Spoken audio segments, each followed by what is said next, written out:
홍해에서 총탄과 드론이 날아다니는 가운데 중국 완성차 업체들이 위험한 바다를 뚫고 유유히 유럽으로 직행하고 있습니다. 다른 나라 선사들이 아프리카를 멀리 우회하며 시간과 비용을 소모하는 동안 중국 선박들은 후티 반군의 공격을 받지 않고 안전 통과하고 있는데요. 중국이 이란의 지원을 받는 후티 반군과 모종의 합의를 이룬 것 아니냐는 의혹이 제기되고 있습니다. 11일 뉴욕타임즈에 따르면 영국 해운정보 서비스 로이즈 리스트 인텔리전스의 분석 결과 지난달 중국 항구를 출발해 홍해와 수에즈 운하를 거쳐 유럽에 도착한 자동차 운반선은 최소 14척이었으며 6월에도 비슷한 규모가 운항했습니다.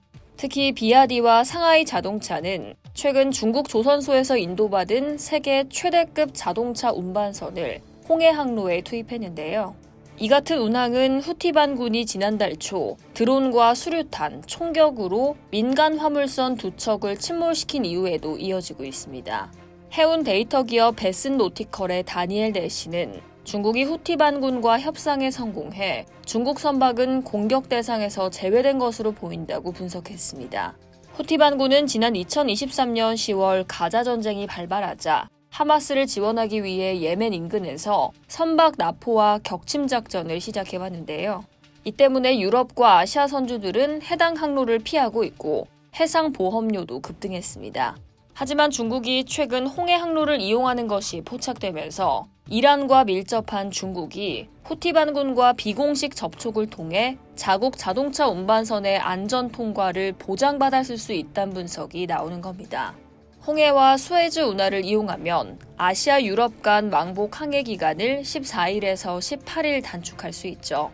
차량 한 대당 수백 달러에 달하는 연료비와 인건비, 운항비를 절감할 수 있어 뉴욕타임즈는 이 절감 효과가 일본, 한국, 유럽 업체들과 경쟁하는 중국 완성차에 큰 우위를 준다고 분석했습니다.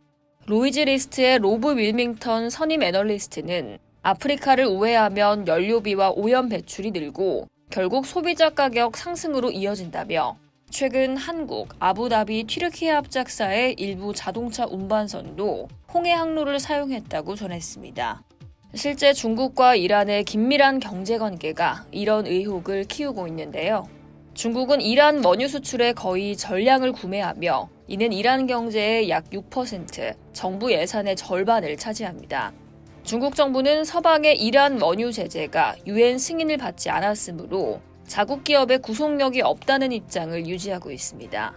전문가들은 중국, 이란, 후티 반군 사이의 직접적 합의는 확인된 바 없지만 상호 이익이 맞아떨어질 가능성은 충분하다고 보고 있습니다.